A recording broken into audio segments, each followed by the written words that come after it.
नमस्कार, स्वागत है आप सबका दिन भर के तमाम बड़ी और अहम खबरों के साथ। मैं हूं कवींद्र। शुरुआत हेडलाइन से। दिल्ली विधानसभा की 70 सीटों पर रिकॉर्ड मतदान, आम लोगों के साथ नामचीन हस्तियों ने भी डाला वोट। 10 फरवरी को नतीजे। दिल्ली में बहुमत की ओर आम आदमी पार्टी, एग्जिट पोल के अनुमान में बीजेपी दूसरे नंबर पर, कांग्रेस को नुकसान। बिहार में संकट में सरकार, जीतन राम मांझी दिल्ली रवाना। जेडीयू विधायक दल ने चुना नीतीश कुमार को नेता, बीजेपी की हालात पर पैनी नजर। जम्मू कश्मीर में राज्यसभा की 4 सीटों के लिए मतदान, गुलाम नबी आजाद समेत 7 उम्मीदवार मैदान में। दुनिया की भारत की मजबूत छवि पेश करने पर जोर, राजनयिकों को प्रधानमंत्री नरेंद्र मोदी की सलाह। दिल्ली में 4 दिवसीय सम्मेलन की शुरुआत।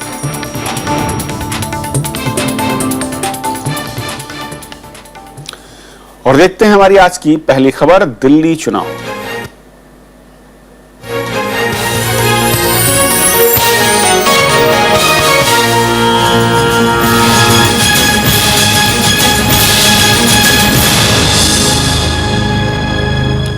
दिल्ली में मतदान का काम खत्म हो चुका है और अब तक जो आंकड़े आ रहे हैं उसके मुताबिक रिकॉर्ड मतदान हुआ है, यानी कि पिछली बार से कहीं ज्यादा।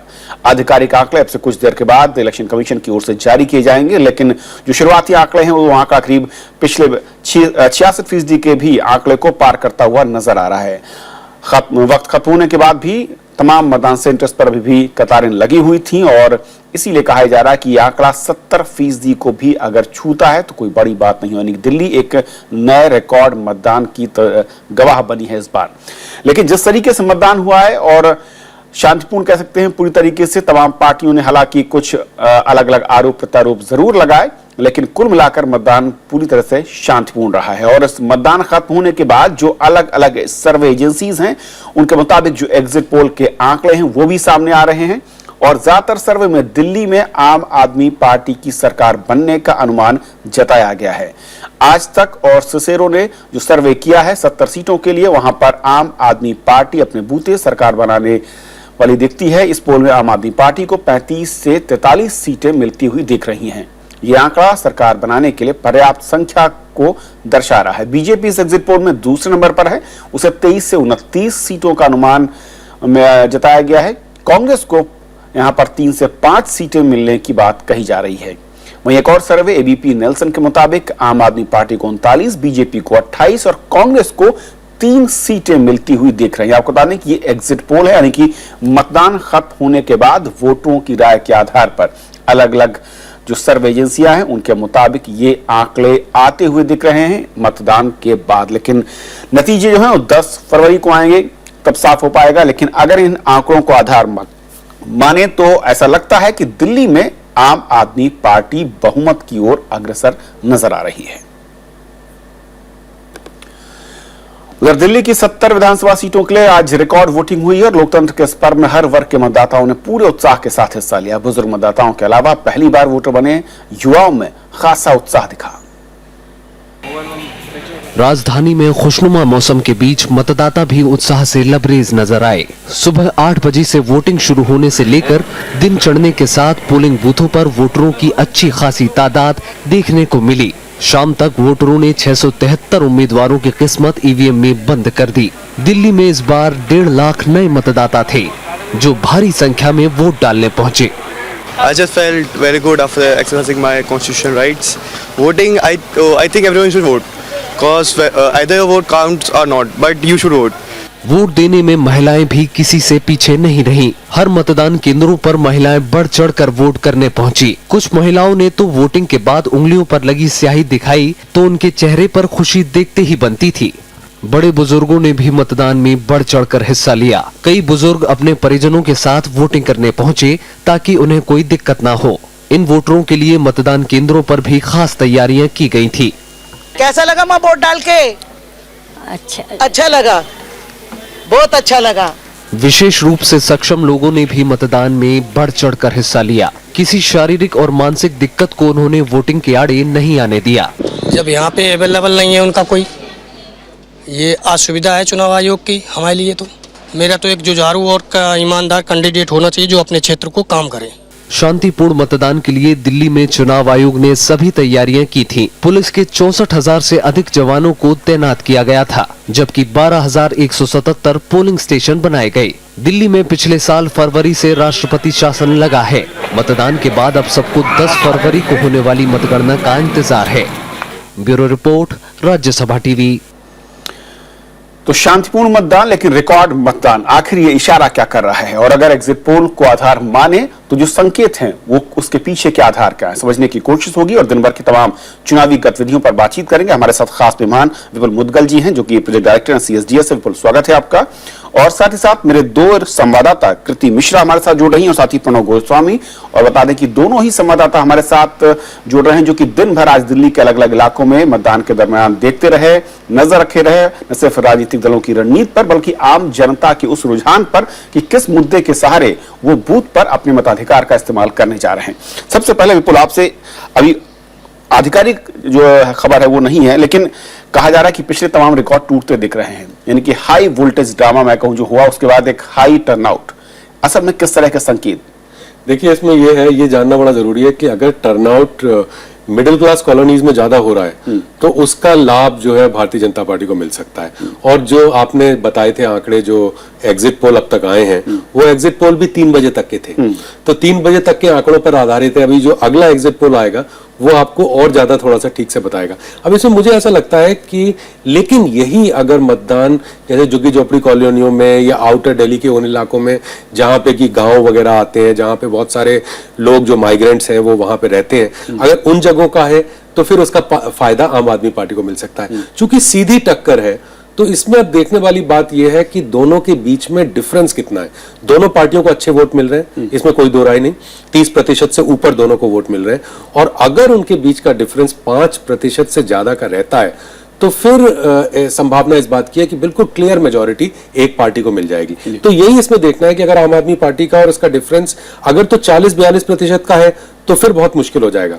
लेकिन अगर यह है कि एक को 35 मिल रहे हैं और दूसरे को 42 मिल रहे हैं तो फिर साफ हो जाएगा कि बिल्कुल क्लियर मेजॉरिटी के साथ में सरकार बनेगी। जी, मैं ऐसी सवाल जो आपने कहा कि किन इलाकों में किस तरह का रुझान रहा है, रुक करेंगे संवाददाताओं का। प्रणव, आप जिन इलाकों में आज गए और जैसा कि हमारे जो मेहमान है विपुल कह रहे हैं कि किस तरीके की तस्वीर दिखी, देहाती जो इलाका है, देहात से जुड़े हुए जो वोटर थे या वहां की जो पोलिंग बूथ थे वहां पर क्या नजारा दिखा? और अगर मैं मिडिल क्लास की बात करूं, आपने उन इलाकों का भी दौरा किया, किस तरह की तस्वीर वहां पर दिखी है मतदाताओं के बीच में? देखिए, जो आखिरी आंकड़े हमारे पास आए थे चुनाव आयोग की तरफ से, उसके मुताबिक जो नॉर्थ ईस्ट जो दिल्ली का इलाका है वहां पर सबसे ज्यादा मतदान हुआ है।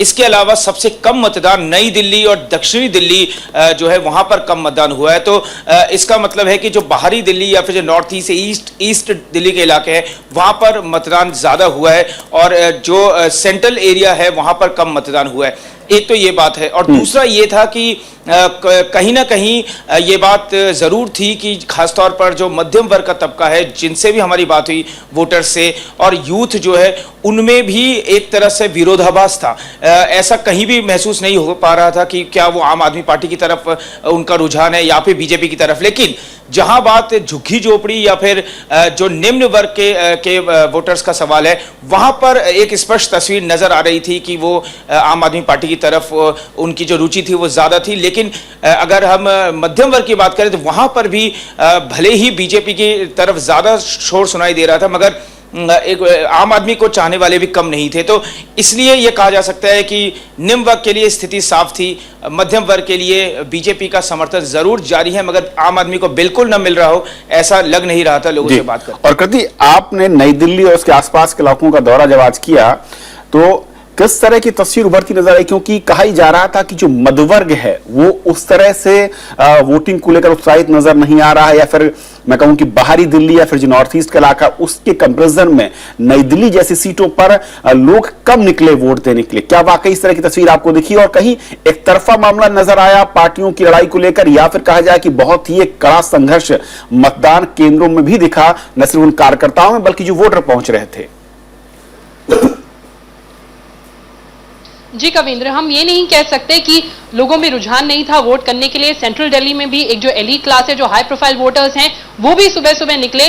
इस समय जहां मैं हूं निर्माण भवन में, वो पोलिंग बूथ है नई दिल्ली कॉन्स्टिट्यूएंसी में, वहां पे सुबह सुबह कई सारे वीआईपी आए, भारत के उपराष्ट्रपति, कांग्रेस प्रेसिडेंट सोनिया गांधी, वरुण गांधी और साथ ही मेनका गांधी, सभी आए और दिन भर ही भीड़ लगी रही वोटरों की। और जहां तक मुद्दों की बात है, कई वोटर्स ने मुद्दों को लेकर वोट डाला और कई लोगों के बीच में पार्टी को लेकर भी एक कमिटमेंट था, लेकिन दिन भर आरोप और प्रत्यारोप का भी दौर चलता रहा। जैसे कि जो अरविंद केजरीवाल के खिलाफ नई दिल्ली सीट से भाजपा के उम्मीदवार हैं नूपुर शर्मा, उन्होंने आरोप लगाया आम आदमी पार्टी कार्यकर्ताओं पर बदसलूकी का। तो काफी एक्शन पैक्ड दिन था। अब देखते हैं कि 10 फरवरी को किस तरह के नतीजे आते हैं। जी कविंद्र, मैं लौटूंगा आप दोनों के पास। विपुल, दो चीजें जो हमारे संवाददाता बता रहे हैं कि मध्य वर्ग को लेकर जो कहा जा रहा था कि शायद रुझान कम है, लेकिन देर दोपहर के बाद में कहूं 2 बजे के बाद वो भी तेजी दिखी उन सेंटर्स में, तो इसे किस तरीके से देखा जाए? ये जो वो बता रहे थे कि बाहरी या नॉर्थ ईस्ट दिल्ली का जो हिस्सा है, वहां रिकॉर्ड बहुत ज्यादा, अगर बहुत ज्यादा मतदान हो रहा है उस इलाके में, तो इसका मतलब है कि ये डिफरेंस अगर दोनों के बीच में रहता है, और ये भी बता रहे हैं कि आम आदमी की थोड़ी सी बढ़त है, तो अगर ये डिफरेंस 8% से ऊपर जाता है तो फिर तो बहुत स्पष्ट हो जाएगा कि भारतीय जनता पार्टी 30 के आसपास रह सकती है और ये 40 के ऊपर जा सकते हैं। लेकिन उसमें तीसरा है कांग्रेस का। मुझे ऐसा लगता है कि अगर जैसे जो रुझान से समझ में आ रही है बात, वो ये है कि कांग्रेस 15 के नीचे नीचे रहेगी, 15% के, हो सकता है 11% रह जाए, हो सकता है 12% रह जाए। और अगर ऐसा होता है तो कांग्रेस का जो वोट जितना ज्यादा संकुचित होगा उतना आम आदमी पार्टी को फायदा होगा। तो मुझे लगता है कि ये जो रुझान है वो ठीक है, बस इसमें ये देखने वाली बात है कि डिफरेंस दोनों पार्टीज के बीच में कितने का है, और मेरा अपना अंदाज है कि वो 8% के आसपास। और क्या ये भी कहा जाए विपुल कि इस बार मुद्दे की बजाय वोटर ने पार्टियों को तरजीह, यानी पार्टी के नाम पर वोट देने का मादा इस बार दिखा चुनाव में? नहीं, ऐसी बात तो नहीं मानता। मैं कहूंगा कि मुद्दा देखिए बिजली पानी चुनाव तो ये है, ये बात ठीक है आपकी कि एक पार्टी को चुना, लोगों ने बहुत डिसाइसिव तरीके से चुना, लेकिन ये बिजली पानी सड़क चुनाव ये बन गया एक तरह से। तो लोगों ने कहा कि बहुत सारे लोग ऐसे भी थे जो कि पीएम पर मोदी को देख के खुश हैं, लेकिन साथ साथ सीएम पे अरविंद केजरीवाल को देखना चाहते हैं। तो वो कह रहे हैं कि आप करिए, दुनिया के मसले आप हल कीजिए और बिजली पानी आप दीजिए हमें। तो इस तरह से कुछ डिवीजन हो गया। मुझे लगता है कि एक अच्छी बात ये भी हुई कि जैसे क्लास के आधार पर वोट हो रहा है, कि लोग वर्ग के आधार पर वोट कर रहे हैं, जाति के आधार पर नहीं कर रहे, तो वो भी एक अच्छा संकेत माना जाए। प्रणव, जिस तरीके से विपुल कह रहे हैं कि क्या वाकई कांग्रेस को लेकर ये कहा जाए कि जिस तरह की उम्मीद दिख रही थी, कहीं उससे बेहतर प्रदर्शन आपको इस बार दिख रहा है? मैं कहूं कि जब आप जमीनी हकीकत देखने के लिए निकले अलग सेंटर्स में, क्योंकि करीब करीब उसे वाइप आउट करने की कोशिश की जा रही थी पूरे चुनाव प्रचार के दरमियान, और तमाम जो मैं कहूं कि प्री पोल सर्वेज आ रहे थे, लेकिन आज की हकीकत क्या उसके करीब थी या कहीं उससे उलट नजर आ रही है कांग्रेस की? देखिए, इस बात में कोई संदेह नहीं कि अगर न सिर्फ वोटिंग वाले दिन बल्कि उससे 2 हफ्ते पहले तक भी जो मनोबल था, जो बॉडी लैंग्वेज जो कांग्रेस नेताओं की थी, उससे ये लग रहा था कि शायद वो इस चुनाव में एक तरह से अपनी जो प्रतिष्ठा है उसको बचाने की जंग लड़ रहे हैं। और अगर हम उनके वोट प्रतिशत को देखें तो 2013 के बाद से ही 15 साल दिल्ली की सत्ता में काबिज पार्टी 24% वोट 2013 के विधानसभा में मिले, 2014 के लोकसभा चुनाव में कांग्रेस को 14% मिले, यानी 10% वोट कम हुआ। और इस बार जिस तरह से एग्जिट पोल कहें या फिर जो ओपिनियन पोल थे उनकी मानी जाए, और खासतौर पर जो खुद कांग्रेस के नेताओं की जो खुद उनका जो मनोबल कम दिखा, उनकी बॉडी लैंग्वेज से जाहिर हो रहा है कि मुमकिन है कि थोड़े वोट प्रतिशत बढ़ने के बजाय कम हो। तो ये एक बहुत निराशाजनक तस्वीर हो सकती है कांग्रेस के लिए, और उनके लिए दोबारा रिवाइवल करना उनके लिए अब इम्तिहान होगा आने वाले सालों में। और कहते हैं क्या वाकई बिजली पानी यही एक बड़े मुद्दे के तौर पर इस बार दिल्ली के वोटर के जहन में थे, जैसे विपुल कह रहे हैं, या फिर कुछ पार्टी या फिर बड़े नेताओं की छवि वो ज्यादा प्रभावी दिख रही थी? जी कविंद्र, देखिए मुद्दे कई सारे थे। बिजली पानी का तो ये चुनाव था ही प्राइमरीली, लेकिन इसके साथ साथ जो महिलाओं की सुरक्षा है उसको लेकर महिलाएं बहुत जागरूक दिखी, और अमूमन जितनी भी महिलाओं से हमने बात किया उन्होंने यही कहा कि विमेन सिक्योरिटी उनके एजेंडे पे सबसे ऊपर है। साथ ही कई जो युवा थे उनके लिए रोजगार की एक बहुत बड़ी चुनौती थी। उन्होंने ऐसा कहा कि वो ऐसा सीएम चाहते हैं जो ज्यादा से ज्यादा रोजगार की जो अवसर है उनको मुहैया कराएं। कई लोगों को ट्रैफिक की बहुत परेशानी थी, वो चाहते थे कि कुछ ऐसी सरकार आए जो फ्लाईओवर्स बढ़ाए। तो कई सारे मुद्दे थे, लेकिन फैसिनेशन जो एक टाइटन्स को लेकर है, फिर वो चाहे अरविंद केजरीवाल को हो या फिर मोदी को हो, वो देखने को मिलता है लोगों में आज भी, युवाओं में खासकर, कि एक ना एक कहीं ना कहीं अफिलिएशन है, चाहे वो अरविंद केजरीवाल के लिए हो या फिर नरेंद्र मोदी के लिए हो। जी कविंद्र। विपुल, जब चेहरे आगे हों और उसके चेहरे के आधार पर पार्टियों की पहचान बन रही हो चुनाव में और मुद्दे कहीं तीसरे नंबर पर आते हों, तो फिर नफा नुकसान के लिहाज से राष्ट्रीय पार्टी की फेवर में दिखते हैं या फिर वो पार्टी जो नई जन्मी हो और ज्यादा आक्रामक तरीके से अपने आप को पेश करने की कोशिश कर रही हो?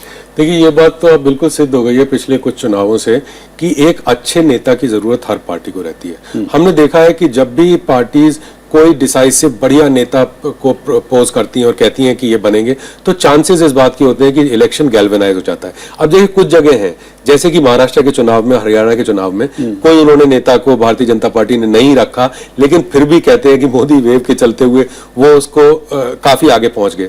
लेकिन उसमें उन्होंने कोई बहुत छोटे लोगों को, जो जिनकी बहुत जानकारी नहीं थी, बड़ा चेहरा नहीं था, उनको बना दिया चीफ मिनिस्टर। लेकिन दिल्ली में इनको चुनाव के आधे समय तक ये बहुत अच्छी तरह से स्वीकार वो हो गया, प्रतीत होने लगा कि अगर वो नेता को नहीं लाएंगे तो मारे जाएंगे। तो उसमें उनको फिर ये तलाश शुरू हुई कि बड़ा नेता कोई लाया जाए।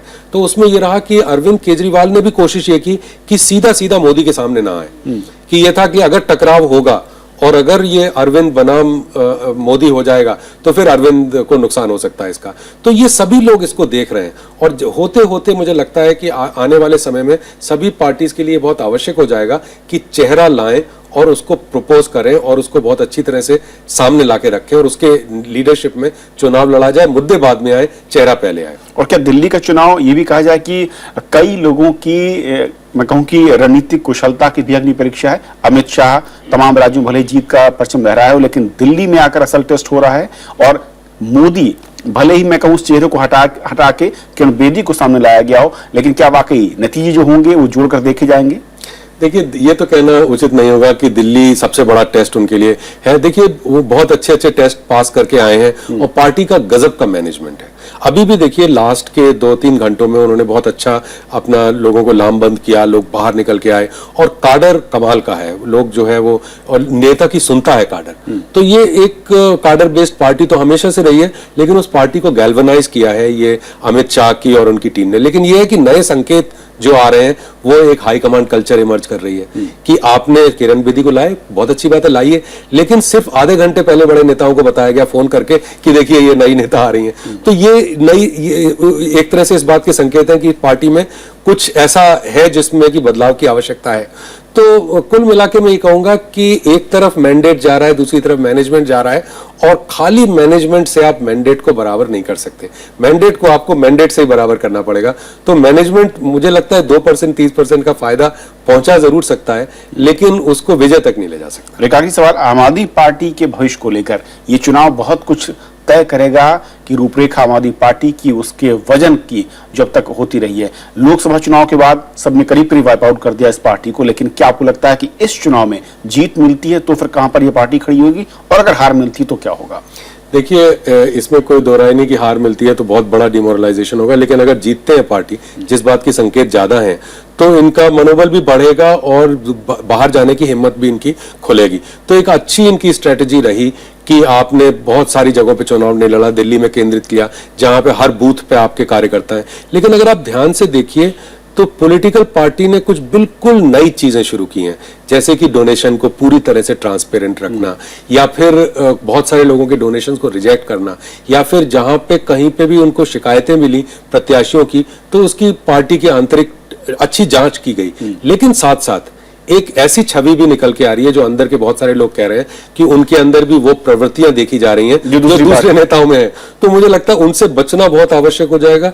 एक दूसरी बात आ रही है कि कोटरी ने जैसे उनको चारों तरफ से घेर रखा है, अब वो भी उनको दूर करना पड़ेगा जीतने के बाद, खास तौर पे क्योंकि ऐसा मौका जरूर आएगा कि सब लोग मंत्री नहीं बनेंगे और उसमें फिर लोगों के बीच में बिखराव शुरू होगा और उनको साथ रखने के लिए एक फेयरनेस के साथ में अच्छी लीडरशिप देना जरूरी होगा। चलिए, बहुत बहुत शुक्रिया इस पूरी बातचीत के लिए और बहुत बहुत शुक्रिया हमारे दोनों संवाददाता कृति और प्रणव, आप दोनों का दिन भर की तमाम जानकारी और अपडेट्स के लिए।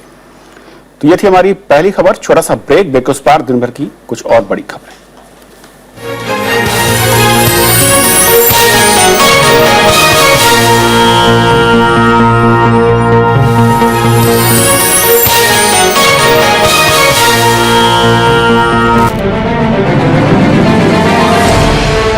Will it create a new avenue for employment for lakhs of Indian youths? or will it provide unlimited powers to employers to decide the fate of those seeking employment? Discover the nuances of the new apprentices law. Watch our special show, Law of the Land, only on Rajya Sabha TV.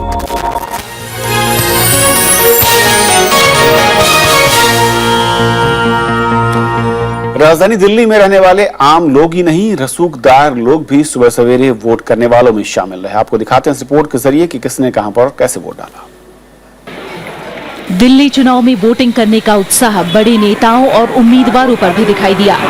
सुबह सुबह मतदान करने वालों में उपराष्ट्रपति मोहम्मद हामिद अंसारी भी थे। उन्होंने निर्माण भवन में बने मतदाता केंद्र में वोट डाला। दिल्ली के उपराज्यपाल नजीब जंग ने सिविल लाइन्स इलाके में वोट डाला, तो दिल्ली के मुख्य निर्वाचन अधिकारी चंद्रभूषण कुमार ने भी अपने मताधिकार का इस्तेमाल किया। कांग्रेस अध्यक्ष सोनिया गांधी पार्टी के बड़े नेताओं के साथ निर्माण भवन मतदान केंद्र में वोट डालने आई, तो पार्टी उपाध्यक्ष राहुल गांधी औरंगजेब लेन के बूथ नंबर 88 पर मतदान करने पहुंचे। जनता से क्या जनता चाहेगा वो होगा। उधर बीजेपी की मुख्यमंत्री पद की दावेदार किरण बेदी ने उदय पार्क इलाके के मतदान केंद्र में वोट डाला। मतदान के बाद वो कुछ इस अंदाज में कैमरे के सामने आई। आओ मिलके दिल्ली के विकास के साथ जुड़े, अपना भाग्य इसके साथ जोड़े और स्वच्छ दिल्ली बनाए, स्वस्थ दिल्ली बनाए, साक्षर दिल्ली बनाए। पूर्व मुख्यमंत्री और आम आदमी पार्टी के नेता अरविंद केजरीवाल नई दिल्ली के बीके दत्त कॉलोनी में वोट करने पहुंचे। उन्होंने पहले अपना मतदाता पहचान पत्र दिखाया और फिर वोट किया। मैं दिल्ली के सभी लोगों से अपील करना चाहूंगा, ज्यादा से ज्यादा वोट दें। उन पार्टियों को वोट ना दें जो जीतने के बाद अपने चुनावी वादों को भूल जाते हैं। कांग्रेस के प्रचार समिति के प्रमुख अजय माकन ने भी राजौरी गार्डन इलाके में वोटिंग की। उन्होंने उम्मीद जताई कि इस बार बनने वाली सरकार दिल्ली को समस्याओं से निजात दिलाएगी। तो इतनी जटिल एडमिनिस्ट्रेटिव स्ट्रक्चर के बीच में दिल्ली को एक ऐसी सरकार चाहिए, एक ऐसे नेता चाहिए जो इन जटिल समस्याओं के बीच में से रास्ता खोज करके कार्य करा सके। केंद्रीय मंत्री हर्षवर्धन ने भी परिजनों के साथ कृष्णानगर क्षेत्र के पोलिंग बूथ में वोट डाला। मतदान करने वालों में कई अन्य नेता भी शामिल रहे।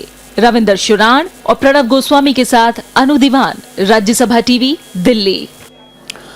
दिल्ली में मतदान के दिन भी राजनीतिक दलों के बीच तीखी बयानबाजी और आरोप प्रत्यारोप का दौर थमा नहीं। आम आदमी पार्टी ने पोलिंग बूथों पर जानबूझकर मतदान धीमा रखने, तो कांग्रेस और बीजेपी पर शराब बंटवाने के आरोप लगाए। वहीं बीजेपी ने आम आदमी पार्टी पर वोटरों को धमकाने के आरोप लगा दिए। दिल्ली में कुछ जगहों पर मतदान के वक्त दो तरह की तस्वीरें दिखाई दी। इसमें एक तरफ राजनीतिक दलों के बीच बयानबाजी हो रही थी, तो दूसरी तरफ इन सब से बेपरवाह वोटर अपना फर्ज निभा रहे थे। आम आदमी पार्टी के संयोजक अरविंद केजरीवाल का आरोप है कि मतदान केंद्रों पर उनकी पार्टी के पोलिंग एजेंटों को जाने से रोका गया और मतदान की रफ्तार धीमा करने की कोशिशें हुई। पार्टी ने बीजेपी नेता किरण बेदी की कृष्णनगर में पदयात्रा को लेकर भी चुनाव आयोग में शिकायत दर्ज कराई है। पैसे बांटने की खबरें आ रही हैं। सुना है कि कल रात से मंगोलपुरी के जो एक पार्टी के कैंडिडेट हैं बीजेपी के, उनको पुलिस ने डिटेन किया हुआ है क्योंकि उनके ऊपर आरोप है कि वो दारू बांट रहे थे। उधर कुछ इलाकों में बीजेपी ने आम आदमी पार्टी के कार्यकर्ताओं पर वोटरों को धमकाने के आरोप लगाए हैं। नई दिल्ली सीट से बीजेपी उम्मीदवार नुपुर शर्मा ने भी आम आदमी पार्टी के कार्यकर्ताओं पर पोलिंग बूथों में धक्का मुक्की करने के आरोप लगाए। शराब भी बिक रही है उधर और इधर पैसे भी बांटे। बच्चियां बोल रही हैं, बच्चियां कि हमें आके 300 रुपए गरीबी का दुरुपयोग कर रहे हो। व्यक्ति को एक क्या वोट की, एक बच्चे की कीमत, एक औरत की कीमत 300 रुपया है। कांग्रेस ने पैसे और शराब बंटवाने के आम आदमी पार्टी के आरोपों को बेबुनियाद बताया है। केजरीवाल जी ने नहीं करा है, पकड़े तो वो गए और जो पकड़ा जाए वही चोर। दिल्ली में पिछले चुनाव के मुकाबले इस बार राजनीतिक दलों के बीच ज्यादा कड़वाहट और बयानबाजी के मामले सामने आए हैं और चुनाव आयोग से भी पार्टियों ने इस बारे में ज्यादा शिकायतें दर्ज कराई। Bureau report, Rajya Sabha TV. Jammu Kashmir में राज्यसभा की 4 सीटों के लिए आज हुए चुनावों के नतीजे आ गए हैं। कांग्रेस पार्टी के गुलाम नबी आजाद फिर से सफलतापूर्वक निर्वाचित घोषित किए गए। कांग्रेस को इस चुनाव में नेशनल कॉन्फ्रेंस ने समर्थन दिया था। इसके अलावा 2 सीटों पर पीडीपी के और 1 सीट पर बीजेपी का उम्मीदवार चुनाव जीता है। इस चुनाव के लिए आज ही मतदान हुआ था और मतदान में 7 उम्मीदवार थे। पीडीपी और बीजेपी ने ये चुनाव साथ मिलकर लड़ा था।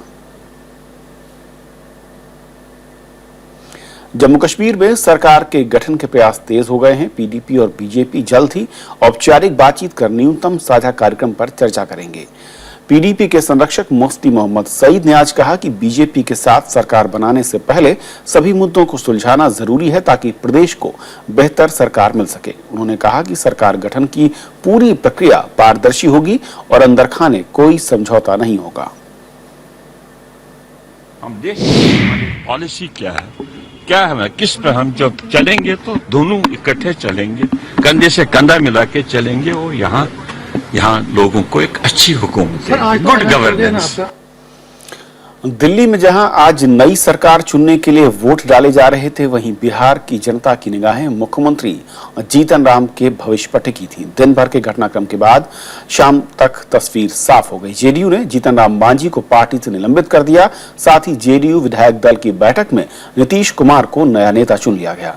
अब सबकी नजरें राज्यपाल के अगले कदम पर हैं। बिहार में नीतीश कुमार के मुख्यमंत्री बनने का रास्ता साफ हो गया है। पटना में शनिवार को हुई विधायक दल की बैठक में उन्हें विधायक दल का नेता चुन लिया गया है। जेडीयू ने जीतन राम मांझी को पार्टी से निलंबित कर दिया है। साथ ही राज्यपाल से उनकी किसी भी सिफारिश को नहीं मानने की बात कही है। लोगों के विश्वास में कमी आई है। हम लोगों के बीच जाएंगे, समझेंगे, विश्वास अर्जित करने की कोशिश करेंगे। इससे पहले मुख्यमंत्री जीतन राम मांझी ने दोपहर 2 बजे कैबिनेट की बैठक में विधानसभा को भंग करने का प्रस्ताव रखा, जिसे 21 मंत्रियों ने खारिज कर दिया। इस प्रस्ताव का समर्थन महज 7 मंत्रियों ने किया। प्रस्ताव का विरोध करते हुए ज्यादातर मंत्रियों ने बैठक का बहिष्कार किया। प्रस्ताव असेंबली डिसॉल्व करने का मुख्यमंत्री जी को ऑथराइजेशन का नरेंद्र सिंह ने पेश किया। उसको 7 मंत्रियों ने समर्थन दिया, बाकी सारे उसके विरोध में थे।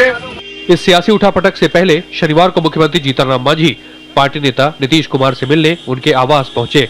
हालांकि बैठक का कोई नतीजा नहीं निकला।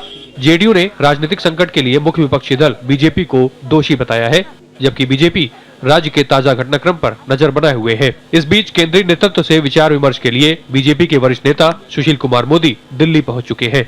उनका हर निर्णय जो है ये बूमरैंग कर रहा है, तो इसलिए वो क्या निर्णय करते हैं, जब सारी बातें स्पष्ट आएंगी तब इसके बाद बीजेपी अपना कदम उठाएगी या उसके बाद कोई निर्णय करेगी। इस सब के बीच राज्यपाल केशरीनाथ त्रिपाठी ने मुख्यमंत्री जीतन राम मांझी के 2 मंत्रियों पीके शाही और राजीव रंजन को मंत्रिमंडल से बर्खास्त करने के प्रस्ताव को मंजूरी दे दी। ताजा घटनाक्रम के बाद अब सबकी निगाहें राजभवन पर टिकी है। Bureau report, Rajya Sabha TV.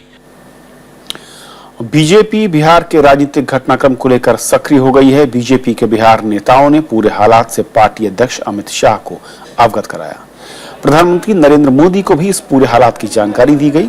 Bihar BJP के नेता फौरी तौर पर नए जनादेश की बात कर रहे हैं, लेकिन पार्टी सतर्कता की भी बात कर रही है। पार्टी का कहना है कि बिहार का राजनीतिक घटनाक्रम जनता दल यूनाइटेड का आंतरिक संकट है, लेकिन पार्टी जीतन राम मांझी के समर्थन में भी बोल रही है। पार्टी का कहना है कि बिहार में एक महादलित का अपमान किया गया है।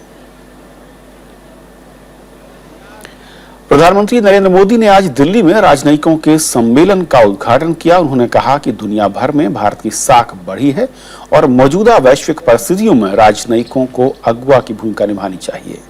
प्रधानमंत्री ने कहा कि संतुलन कायम रखने की विदेश नीति अब पुरानी पड़ चुकी है, इसीलिए राजनयिकों को नए अवसरों को पहचानते हुए भारत के पक्ष को प्रभावशाली तरीके से पेश करना चाहिए। 4 दिनों तक चलने वाले इस सम्मेलन में 110 से अधिक राजनयिक मिशनों के प्रमुख हिस्सा ले रहे हैं।